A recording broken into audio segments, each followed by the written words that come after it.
Hello students, कैसे हैं आप लोग। एक बार फिर से आपके अपने YouTube channel dream classes 9 and 10 में वेलकम करते हैं आप लोग का। तो जैसा कि पता है कि आज का जो सेशन है इंपॉर्टेंट क्वेश्चन होगा हमारा हिंदी से रिलेटेड, ठीक है। तो क्लास 10th के जितने भी बोर्ड एग्जाम के बच्चे हैं हमारे साथ अंत तक जुड़े रहें इस आज की इस क्लास में, क्योंकि आज का जो क्लास है बहुत आप लोग के लिए बहुत फ़ायदेमंद होने वाला है। क्योंकि आज हम हिंदी के इंपॉर्टेंट क्वेश्चन पर डिस्कस करेंगे जो एग्जाम में पूछा गया क्वेश्चन है, ठीक है, प्रीवियस ईयर क्वेश्चन है। तो ये बहुत ही इंपॉर्टेंट क्वेश्चन है आप लोग के लिए। तो हमारे साथ जुड़ना नहीं भूले आज के इस क्लास में, क्योंकि आज का जो क्वेश्चन आज हम लोग करेंगे वो वीवीआई क्वेश्चन करेंगे। और ये हमारा होगा गोधुली जो हिंदी है हमारा, ठीक है। गोधुली हिंदी का जो पहला चैप्टर है, ठीक है, जिसका नाम है श्रम विभाजन जाति प्रथा, ठीक है। और जिसके जो राइटर हैं वो है ना, भीमराव अम्बेडकर, यानी कि हमारे महार जाति के जो भीमराव अम्बेडकर हैं ये इनके राइटर हैं, ठीक है। तो ऑलरेडी इस पर हम लोग लॉन्ग क्वेश्चन पर डिस्कस कर चुके हैं, इसके हम लोग लेक्चर को भी पढ़ चुके हैं, ठीक है। इसका लेक्चर आप लोग जरूर सुनिएगा। उसके बाद क्वेश्चन आंसर करवाया गया है, लॉन्ग क्वेश्चन आंसर जो इंपॉर्टेंट है वो भी फैक्ट बताया गया है। तो आप इसके पिछले वाला जो वीडियो अगर आप हिंदी का नहीं देखे हैं तो इसका पार्ट 1 जरूर देखिएगा, ठीक है। ऑलरेडी इस पर 2-3 वीडियो डाला गया है, 2-3 क्लास हो चुका है हिंदी, पहला हिंदी पर, ठीक है। और भी क्लासेस हमारी चल रही है। तो सारा जो है फैकल्टी जो है हमारा प्लेलिस्ट में डाला गया है, तो आप देखना नहीं भूलिएगा, ठीक है। तो चलिए जल्दी जल्दी इस क्लास को शेयर कर दीजिए ताकि और भी बच्चे हमारे साथ जुड़ सके, ठीक है। चलिए, बहुत सारे बच्चे हमारे साथ जुड़ चुके हैं, गुड मॉर्निंग। बिल्कुल, आज का जो सेशन है आप लोग के लिए बहुत ही इंपॉर्टेंट है। चलिए आज की क्लास की शुरुआत करते हैं। तो आज हम लोग पढ़ने क्या वाले हैं, आज हम लोग क्या पढ़ने वाले हैं देखिएगा। तो हम लोग हिंदी पर बात करेंगे, और हिंदी का जो हमारा पहला बुक है जिसका नाम है गोधुली, हिंदी का जो पहला बुक है जिसका नाम क्या है, गोधुली। आज हम लोग इसके इंपॉर्टेंट क्वेश्चन यानी वीवीआई ऑब्जेक्टिव पर बात करेंगे, ठीक है। और एग्जाम ऑफ व्यू से बहुत इंपॉर्टेंट है, इससे बहुत सारा एग्जाम में क्वेश्चन बनता है, ठीक है। चलिए, तो श्रम विभाजन जाति प्रथा ये अध्याय 1 है हिंदी का। चलिए डायरेक्ट पॉइंट पर आते हैं, फालतू डिस्कस ही नहीं करते हैं, ठीक है। चलिए देखिएगा, हमारा पहला क्वेश्चन आपको स्पष्ट रूप से दिखाई दे रहा होगा, ये रहा हमारा पहला क्वेश्चन। क्या है कि लेखक की दृष्टि में विवंडना, विडंबना का मतलब क्या होता है आप लोग को बता चुके थे। विडंबना का मतलब होता है दुख, ठीक है। विडंबना का सीधा अर्थ क्या है, दुख। यानी कि लेखक की दृष्टि में विडंबना की क्या बात है ना। विडंबना की बात क्या है, तो लेखक की दृष्टि में क्या है विडंबना, सबसे बड़ी विडंबना क्या है कि जातिवाद के पोषकों की क्या है, कमी नहीं है। 4 ऑप्शन आपको एग्जाम में इसका मिलेगा। हम आपको 1 लाइनर करवाने वाले हैं आज, ठीक है। और इसका प्रैक्टिस सेशन जब लाएंगे तो वहाँ 4 ऑप्शन होगा आपके साथ, ठीक है। आपके पास 4 ऑप्शन होगा, तो वहाँ पर जल्द ही इसका प्रैक्टिस सेशन भी लाएंगे। पहले हम चैप्टर वाइज पहले पढ़ लेते हैं, ऑब्जेक्टिव सब्जेक्टिव सारा कुछ, लॉन्ग क्वेश्चन शॉर्ट क्वेश्चन जो जो इंपॉर्टेंट के साथ साथ सारा कुछ इंपॉर्टेंट फैकल्टी आप पहले पढ़ लीजिए, फिर सारा कुछ आपका प्रैक्टिस होने वाला है, ठीक है। फिर आप खुद से कर पाओगे। पहले आज क्लास को आप अटेंड करिए, हाँ, और अंत तक हमारे क्लास में आप लोग जरूर बने रहें, ठीक है। तो सबसे पहला क्वेश्चन क्या था कि लेखक की दृष्टि में विडंबना की बात क्या है। तो विडंबना की बात क्या है कि जातिवाद के पोषकों की क्या है, कमी नहीं है। जातिवाद के पोषक का मतलब होता है उसके मानने वालों की कमी नहीं है, यानी कि हर एक क्षेत्र में, हर एक गली मोहल्ला में आपको जातिवाद की भावना हर एक जगह देखने के लिए मिलेगा। तो चलिए, शॉर्ट क्वेश्चन है, सॉरी ऑब्जेक्टिव है, तो ज़्यादा डिस्कस नहीं करते हैं। देखिए दूसरा क्वेश्चन है आप लोग के सामने। तो आप लोग इसका जो है आंसर कमेंट बॉक्स में पहले बताइएगा, फिर आपको हम इसका आंसर दिखाएंगे, ठीक है। चलिए देखिए, यहाँ पर दूसरा क्वेश्चन आपको दिखाई दे रहा होगा। दूसरा क्वेश्चन आपको स्पष्ट तरीके से दिखाई दे रहा होगा कि श्रम विभाजन और जाति प्रथा के लेखक कौन है। अभी हम आप लोग को ऑलरेडी बता चुके हैं, तो आपको इसका आंसर ऑलरेडी इसका पता होगा। तो चलिए, आपको मिलता है 10 सेकेंड का टाइम, और आपको इसका आंसर आपको कमेंट बॉक्स में छापना है। जल्दी जल्दी इसको कमेंट करके बताइए कि श्रम विभाजन और जाति प्रथा के राइटर कौन है। बहुत अच्छा, बहुत अच्छा। इसके जो राइटर है वो क्या है, BR अम्बेडकर, यानी कि भीमराव अम्बेडकर, ठीक है। संविधान निर्माता भीमराव अम्बेडकर, जिन्होंने संविधान का निर्माण किया था, ठीक है, जिन्होंने संविधान का निर्माण किया था, वही हमारे श्रम विभाजन और जाति प्रथा के राइटर हैं, है ना, बाबा साहब भीमराव अम्बेडकर। चलिए चलिए, अगला है लेखक की दृष्टि में आदर्श समाज कैसा है। आपको जब इसका कहानी जब पढ़ा रहे थे तो वहाँ पर भी आपको बताया था ये क्वेश्चन बहुत इंपॉर्टेंट है। तो चलिए आप लोग बताइएगा इसका आंसर कि लेखक की दृष्टि में जो है ना, आदर्श समाज कैसा है। लेखक की दृष्टि में आदर्श समाज कैसा होना चाहिए, ठीक है। आदर्श समाज का मतलब क्या होता है, ये लेखक की दृष्टि में आदर्श समाज का मतलब क्या होता है, आपको इसका आंसर बताना है। चलिए, ये रहा हमारा तीसरा क्वेश्चन, और इस पर स्टार लगा लीजिए, ये क्वेश्चन एग्जाम में पूछा जाता है। चलिए बहुत अच्छा। चलिए ठीक है, तो इसका आंसर हम आप लोग को डायरेक्ट बताते हैं। क्या हो जाएगा कि लेखक की दृष्टि में एक सच्चे आदर्श समाज का मतलब होता है कि कैसा समाज होना चाहिए जिसमें स्वतंत्रता, समानता और भ्रातृत्व का भाव हो, है ना। यानी कि वैसा समाज जिसमें एक दूसरे के प्रति स्वतंत्रता, है ना, एक लोग, है ना, हर एक व्यक्ति को स्वतंत्रता मिले, उस समाज में समानता मिले, सबको एक समान नज़रिए से देखा जाए, किसी को भी भेदभाव के नज़रिए से नहीं देखा जाए, और भ्रातृत्व का मतलब होता है एक भाईचारे की भावना हो, ठीक है। तो इस तरह का जब सारा कुछ उसमें जब अवेलेबल होता है, वैसे समाज को हम क्या बोलेंगे, एक आदर्श समाज, है ना, आइडियल सोसाइटी हम बोलेंगे। क्या बोलेंगे, आइडियल सोसाइटी, आदर्श समाज। बढ़ते हैं अगले प्रश्न की तरफ। अगला प्रश्न हमारा चौथा जो क्वेश्चन है, इसका आंसर आपको कमेंट बॉक्स में बताना है, ठीक है।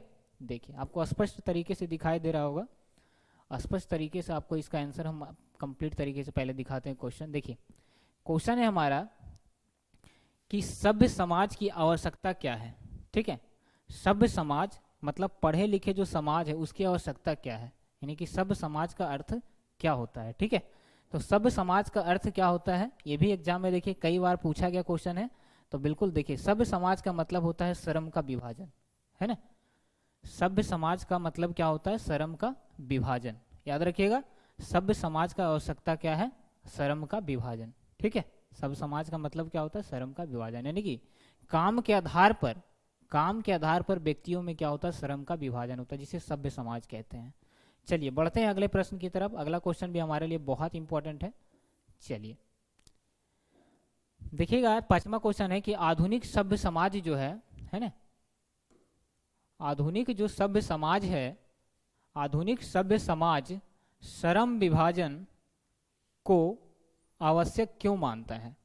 आधुनिक सभ्य समाज जो है श्रम विभाजन को आवश्यक क्यों मानता है, तो आपको इसका आंसर बताना है कमेंट बॉक्स में, ठीक है। चलिए अगला बार हम जो प्रैक्टिस सेशन लेकर के आएंगे तो उसमें आपको आंसर नहीं यहाँ इसमें दिखेगा, ठीक है। यहाँ पर तो डायरेक्ट आंसर हम आप लोग के लिए शो कर रहे हैं, ठीक है, ताकि एक बार आपका अच्छे तरीके से रिवीजन हो जाए और जब इसका प्रैक्टिस सेशन लेकर के आए तो आप डायरेक्ट इसका सेट लगा सकें। पहले पढ़ा देते हैं, पढ़ाया हुआ रहेगा तो आसानी से आपका सेट लगा सकते हैं। तो क्या हो जाएगा इसका आंसर, तो देखिएगा, आधुनिक सभ्य समाज श्रम विभाजन की आवश्यकता क्यों है, क्योंकि कार्य कुशलता के लिए, ठीक है। श्रम विभाजन की आवश्यकता इसलिए है, काम का बंटवारा व्यक्तियों में इसलिए किया जाता है क्योंकि कुछ व्यक्ति जो है काम में अत्यधिक कुशल होते हैं तो कुछ कम कुशल होते हैं, ठीक है। कुछ अत्यधिक कुशल होते हैं तो कुछ कम कुशल होते हैं, जिस कारण से क्या होता है, उसकी कुशलता के लिए श्रम का विभाजन किया जाता है ना, उसके कैपेसिटी के अनुसार श्रम का विभाजन किया जाता है। बढ़ते हैं अगले प्रश्न की तरफ। अगला क्वेश्चन आप लोग के सामने है, देखिए अगला क्वेश्चन का आपको जवाब देना, ये रहा आपका छठा क्वेश्चन। छठा क्वेश्चन आपका है कि श्रम विभाजन और जाति प्रथा एक प्रकार का क्या है। श्रम विभाजन और जाति प्रथा एक तरह का क्या है, अब आपको स्पष्ट तरीके से दिखाई दे रहा है। श्रम विभाजन और जाति प्रथा जो है एक तरीके से क्या है, मतलब ये कौन सी प्रथा है। श्रम विभाजन और जाति प्रथा जो है एक तरीके से क्या है, कहानी है ना, या फिर कोई कविता है ना, तो ये क्या है, एक तरह का निबंध है। याद रखिएगा, पूछेगा अगर एग्जाम में कि श्रम विभाजन और जाति प्रथा क्या है, तो एक निबंध है। चलिए बढ़ते हैं अगला क्वेश्चन की तरफ। अगला क्वेश्चन की तरफ बढ़ते हैं। अगला क्वेश्चन देखिएगा, सातवां दिखाई दे रहा होगा आपको, ये भी इंपॉर्टेंट का स्टार लगा लीजिएगा। अगर आप लोग नोट्स आप लोग बनाते हैं कि नहीं बनाते, सबसे पहले ये बताइए, आप लोग नोट्स तैयार करते हैं। यस, ठीक है, बहुत अच्छी बात है, आप लोग नोट्स जरूर बनाइएगा, है ना। चैप्टर वाइज हमारे द्वारा बहुत ही अच्छे कंप्लीट तरीके से पढ़ाया जाता है, या फिर जहाँ भी आप पढ़ते हो, ठीक है। जरूरी नहीं कि आप यहाँ ही पढ़ें, ठीक है।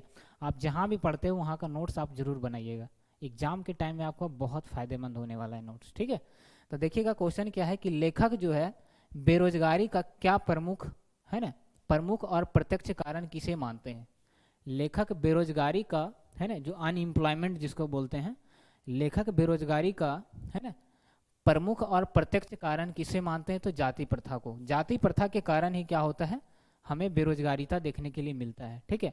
अगर जाति प्रथा, जाति के आधार पर जाति का विभाजन नहीं हो जाए तो सब एक साथ मिलकर रहेंगे। जब एक साथ मिलकर के रहने लगेंगे तो क्या होगा, वो कोई भी काम मिल बांट कर करेंगे, ठीक है। क्योंकि जाति प्रथा ये कभी परमिशन नहीं देता है, आपको पढ़ाए थे कि आप अपने मर्जी से कोई भी आप काम कर सकते हैं, जिस जाति का है आपको आजीवन वही काम करना है, उसी जाति का आजीवन करना है, उसी जाति का सारा कुछ फॉलो करना है नियम, ठीक है। जिस कारण से हमें क्या मिलता है, बेरोजगारी देखने के लिए मिलता है। तो किसके कारण, याद रखिएगा, बेरोजगारिता की समस्या जाति प्रथा के कारण उत्पन्न होती है। अगला क्वेश्चन है आप लोग के सामने कि बाबा साहेब भीमराव अम्बेडकर का जन्म कब हुआ था। जल्दी कमेंट बॉक्स में छापिए आपको इसका आंसर, कमेंट बॉक्स में आपको इसका आंसर छापना है। चलिए जल्दी बताइए कि बाबा साहब भीमराव अम्बेडकर का जो है जन्म कब हुआ था।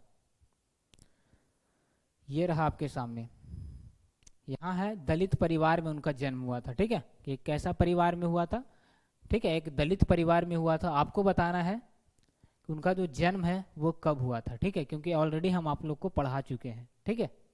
यहाँ क्वेश्चन था कि बाबा साहब भीमराव अम्बेडकर का जो जन्म है, ठीक है, वो किस परिवार में हुआ था। ये क्वेश्चन स्टार लगा लीजिए, कई बार है ना, स्टार लगा लीजिए, ये क्वेश्चन एग्जाम में पूछा जाता है, ठीक है। सारा क्वेश्चन हम देखिए इंपॉर्टेंट नहीं बता रहे, जो एग्जाम में पूछा जाता है वो क्वेश्चन को हम इंपॉर्टेंट बता रहे हैं, ठीक है।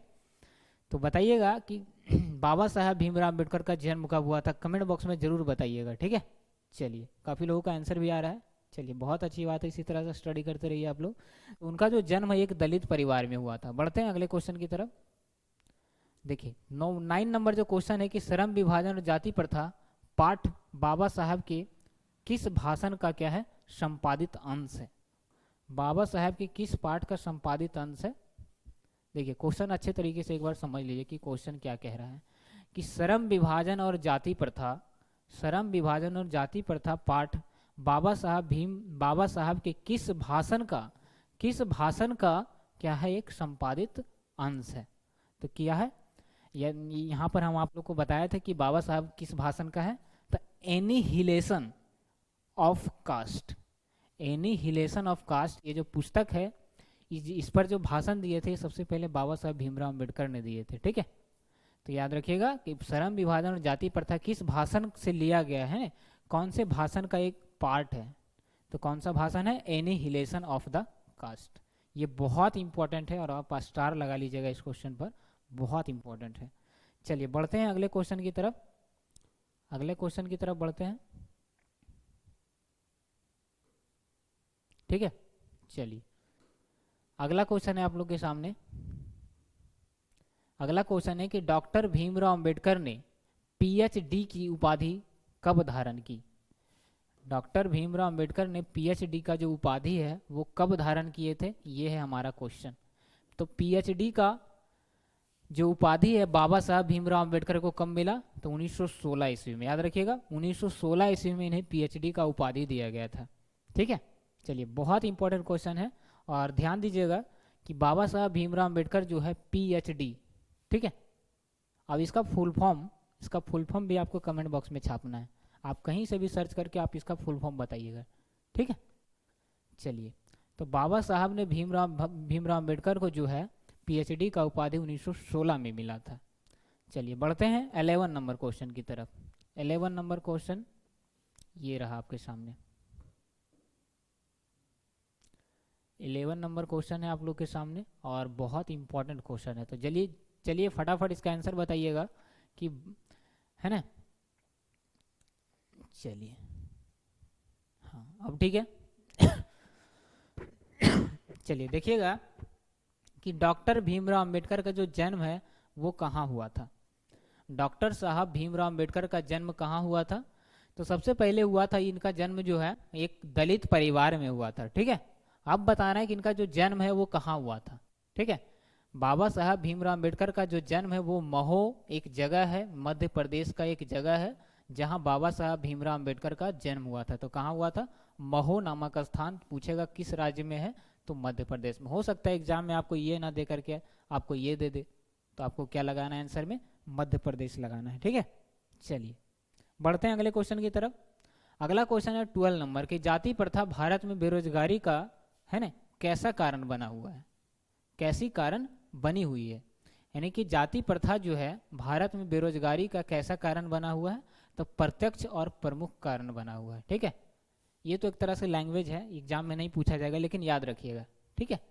कैसा है, प्रत्यक्ष और प्रमुख कारण। भारत में सबसे बड़ा मुद्दा जो है बेरोजगारी का, सबसे बड़ा मुद्दा है जाति प्रथा, और वो क्या है, एक प्रत्यक्ष मतलब चरम सीमा पर पहुंच चुका है, ठीक है। चलिए 30 नंबर क्वेश्चन है हमारा, बाबा साहब भीमराव अम्बेडकर जो है इनका जन्म कब हुआ था। देखिए आ गया क्वेश्चन, और ये बताया था कि ये इंपॉर्टेंट है। देखिए स्टार भी लगा हुआ, वीवीआई किया हुआ इस क्वेश्चन में, मतलब एग्जाम में ये क्वेश्चन पूछा गया है। ठीक है, एग्जाम में ये क्वेश्चन क्या हुआ है, पूछा गया है। देखिए क्वेश्चन है हमारा कि बाबा साहब भीमराव अम्बेडकर का जो जन्म है वो कब है, कब हुआ था। तो याद रखिएगा 14 अप्रैल 1891 ईस्वी को बाबा साहब भीमराव अम्बेडकर का क्या हुआ था, जन्म हुआ था। बाबा साहब भीमराव अम्बेडकर का जो जन्म हुआ था वो 14 अप्रैल, बहुत अच्छे तरीके से देखिए याद करवा रहे हैं आपको, लोगों को रटवा रहे हैं। बोलिए हमारे साथ साथ बोलिए, 14 अप्रैल 1891 को बाबा साहब भीमराव अम्बेडकर का जन्म हुआ था। ठीक है, ताकि दो चार घर में सुनाई दे और लगे कि आप हम लोग पढ़ रहे हैं। ठीक है, चलिए, तो बाबा साहब भीमराव अम्बेडकर का जन्म कब हुआ था, 14 अप्रैल 1891 में हुआ था। देखिएगा 14 नंबर क्वेश्चन है हमारा, ये भी, इसको भी स्टार लगा लीजिएगा। एग्जाम में ये भी प्रीवियस ईयर क्वेश्चन एक तरह से है, और एग्जाम में पूछा गया क्वेश्चन है। ठीक है, देखिएगा क्वेश्चन क्या हमारा 14 नंबर क्वेश्चन क्या कहता है कि the caste in India their mechanism किसकी रचना है। The caste in India their mechanism जो है किनकी रचना है, तो किनकी रचना है, भीमराव अंबेडकर की रचना है। ठीक है, याद रखिएगा, द कास्ट इन इंडिया है ना, देयर मैकेनिज्म किसकी रचना है, तो भीमराव अंबेडकर की रचना है। पूछ देगा, इनके द्वारा तो अनेकों पुस्तक लिखा गया, बहुत सारा निबंध, कथाकार, नाटक, बहुत सारा कुछ लिखा गया है, लेकिन जो मेन किताब है, जो ज़्यादा पॉपुलैरिटी हासिल कर चुका है पुस्तक, उसके बारे में सिर्फ पूछेगा आपको। ठीक है, तो सारा कुछ आपको याद रखने का जरूरत नहीं है। तो ये पुस्तक है द कास्ट, है ना, क्योंकि जाति प्रथा से रिलेटेड है। द कास्ट इन इंडिया पुस्तक है ना। डेयर मैकेनिज्म किसकी रचना है, तो भीमराव अंबेडकर की रचना। 4 ऑप्शन दे देगा, Nalin Vilochan Sharma, Bhimrao Ambedkar, none of this, A B दोनों। तो क्या हो जाएगा, भीमराव अंबेडकर हमारा करेक्ट आंसर होगा, याद रखिएगा। अगला क्वेश्चन है, चलिए अगला क्वेश्चन है आप लोग के सामने कि अंबेडकर के भाषण एनिहिलेशन ऑफ कास्ट को किसने हिंदी में रूपांतरित किया था। बाबा साहब की पुस्तक जो है एनिहिलेशन ऑफ, जो पास्ट बताया था कि ये पुस्तक, इसी पुस्तक से जाति प्रथा को क्या किया गया है, लिया गया है। तो आपको बताना है कि ये जो पुस्तक है, ठीक है ना, अंबेडकर जी का जो ये पुस्तक है एनिहिलेशन ऑफ द कास्ट, इसको किसने हिंदी में रूपांतरण किया था, क्योंकि एक तरह का ये इंग्लिश पुस्तक था, अंग्रेजी में लिखा गया पुस्तक था, और इसको हिंदी में रूपांतरण किसने किया। तो याद रखिएगा, ललई सिंह यादव के द्वारा इसको हिंदी में रूपांतरित किया गया था, और वो पुस्तक का नाम क्या था, एनिहिलेशन ऑफ है ना, सॉरी इंडिया बोलते हैं, एनिहिलेशन ऑफ कास्ट। याद रखिएगा, इतना याद रखोगे आप। ललई सिंह यादव, ये इनके क्या थे, एनिहिलेशन ऑफ पुस्तक जो है इनके राइटर हैं, मतलब हिंदी में इन्होंने ट्रांसलेट किया था सिर्फ। ठीक है, बाकी लिखा गया था किसके द्वारा, भीमराव अंबेडकर के द्वारा। चलिए बढ़ते हैं अगले क्वेश्चन की तरफ। अगला क्वेश्चन है कि लेखक की दृष्टि में विवंडना की बात क्या है, मतलब दुख की बात क्या है। चलिए ये रहा आपके सामने क्वेश्चन, और आपको इसका आंसर बताना है। ठीक है, लेखक की दृष्टि में विवंडना की सबसे बड़ी बात क्या है। चलिए इसका आंसर आपको नहीं दिखा रहे हैं, आपको इसका आंसर कमेंट बॉक्स में बताइए। चलिए काफ़ी बच्चों का आंसर आ रहा है। विवंडना की बात सबसे बड़ी दुख क्या है, मतलब किससे रिलेटेड है, वही इसका आंसर हो जाएगा। हिंट तो दे दिए, आप बता सकते हैं आप अपने मन से। चलिए क्या हो जाएगा इसका करेक्ट आंसर, तो जातिवाद के देखिएगा, लेखक की दृष्टि में सबसे बड़ा जो दुख है वो क्या है, तो लेखक की दृष्टि में विवंडना की बात क्या है, तो विवंडना की बात क्या है, तो जातिवाद के पोषकों की कमी नहीं। हालांकि ये क्वेश्चन रिपीट हो चुका है, ये क्वेश्चन पहले ही करवाया जा चुका था। ठीक है, चलिए बढ़ते हैं अगले क्वेश्चन की तरफ। अगले क्वेश्चन ज़्यादा क्वेश्चन इंपॉर्टेंट, ज़्यादा ऑब्जेक्टिव है, तो हम ज़्यादा लेकर के नए है ना 20-22 क्वेश्चन है, जो कि बहुत बार एग्जाम में पूछा गया, तो हमने सोचा करवा देते हैं। ठीक है, ऐसे भी चैप्टर वाइज हम लोग कर रहे हैं। देखिए अगला क्वेश्चन है कि मूक नायक क्या है। मूक नायक एक किताब है जो कि है ना इन्हीं के द्वारा लिखा गया था। तो ये क्या लिखे थे, क्या है ये मूक नायक जो है, मूक नायक क्या है, बताइएगा इसका आंसर। ठीक है, मूक नायक क्या है, तो जल्दी बताइएगा।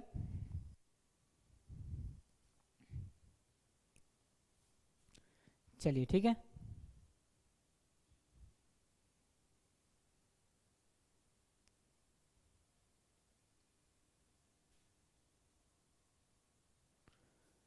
तो मूक नायक क्या है, तो एक तरह का पत्रिका है, ठीक है, याद रखिएगा, याद रखिएगा यहाँ तक। चलिए 18 नंबर क्वेश्चन है कि लेखक को इस युग में कहाँ पर विवंडना दिखाई दिया। लेखक को इस युग में कहाँ पर विवंडना क्या किया है, दिखाई दिया है। 18 नंबर क्वेश्चन है हमारा। तो कहाँ दिखाई दिया है, तो हमारे जातिवाद में लेखक को क्या किया गया है, जातिवाद में विवंडना दिखाई दिया है। कहाँ पर दिखाई दिया है विवंडना, तो जातिवाद में। अगला क्वेश्चन है 19 नंबर कि डॉक्टर भीमराव अंबेडकर के पिता कौन थे। तो याद रखिएगा डॉक्टर भीमराव अंबेडकर जो हैं इनके पिता कौन थे, तो इनके पिता का क्या नाम था, इनके पिता डॉक्टर भीमराव अंबेडकर जो हैं इनके पिता का क्या नाम था। चलिए बताइएगा आप लोग इसका आंसर। डॉक्टर भीमराव अंबेडकर ने किस पत्रिका का संपादन किया था। हाँ, क्वेश्चन क्या था, डॉक्टर भीमराव अंबेडकर के पिता का क्या नाम था, तो आप बताइएगा इसका आंसर क्या हो जाएगा। तो डॉक्टर भीमराव अंबेडकर के जो पिता थे उनका नाम था रामजी सकपाल। क्या नाम था, रामजी सकपाल। डॉक्टर भीमराव अंबेडकर के जो फादर थे, इनके पिता थे, इनका क्या नाम था, रामजी सकपाल। ठीक है, याद रखोगे आप। चलिए बहुत अच्छा, याद रखिएगा। अगला है डॉक्टर भीमराव अंबेडकर ने किस पत्रिका का संपादन किया था। डॉक्टर भीमराव अंबेडकर ने किस पत्रिका का संपादन किया था, तो ये पत्रिका का नाम था बहिष्कृत भारत। क्या नाम था, बहिष्कृत भारत। ये पत्रिका है जो भीमराव अंबेडकर के द्वारा लिखा गया है। ठीक है, ये क्या है, एक तरह का पत्रिका है जो भीमराव अंबेडकर के द्वारा लिखा गया था। ठीक है, बहिष्कृत भारत, है ना। चलिए अगला क्वेश्चन है आप लोग के सामने, देखिए 21 नंबर क्वेश्चन है। 21 नंबर क्वेश्चन है हमारा कि आधुनिक सभ्य समाज कार्य कुशलता के लिए किसे आवश्यक मानता है। आधुनिक सभ्य समाज कार्य कुशलता के लिए किसे आवश्यक मानता है, तो ये मानता है श्रम विभाजन को आवश्यक मानता है। कार्य कुशलता के लिए किसको आवश्यक मानता है, तो श्रम विभाजन को क्या मानता है, आवश्यक मानता है। चलिए आज का लास्ट सवाल है जिसका आप लोग जिसका आंसर हम बताने वाले तो नहीं है, लेकिन आप कमेंट बॉक्स में ज़रूर बताइएगा, क्योंकि स्टार्टिंग में इसका आंसर हम आप लोग को बता चुके थे। ठीक है, काफ़ी बच्चे को इसका आंसर पता होगा कि भारतीय संविधान के निर्माता के रूप में किन्हें जाना जाता है। बहुत ही इंपॉर्टेंट सवाल है और एग्जाम में पूछा जाएगा आपका एग्जाम में, है ना, स्टार लगा लीजिएगा। भारतीय संविधान के निर्माता के रूप में किसे जाना जाता है, यानी संविधान का निर्माण करने वाले व्यक्ति कौन थे। तो बताइएगा कि आज का जो क्लास है वो आप लोग के लिए कितना हेल्पफुल रहा है। ठीक है, और इसी तरह से हमारे चैनल पर जुड़ने के लिए एक बार चैनल को सब्सक्राइब कर लीजिएगा और बेल आइकन प्रेस कर दीजिएगा, ताकि वीडियो जो है नोटिफिकेशन आपके पास जाए और आपको पता चले कि हमारा क्लास कब होता है। ठीक है, तो मिलते हैं अगले क्लास में। ठीक है, टेक केयर, बाय बाय। ठीक है, चलिए।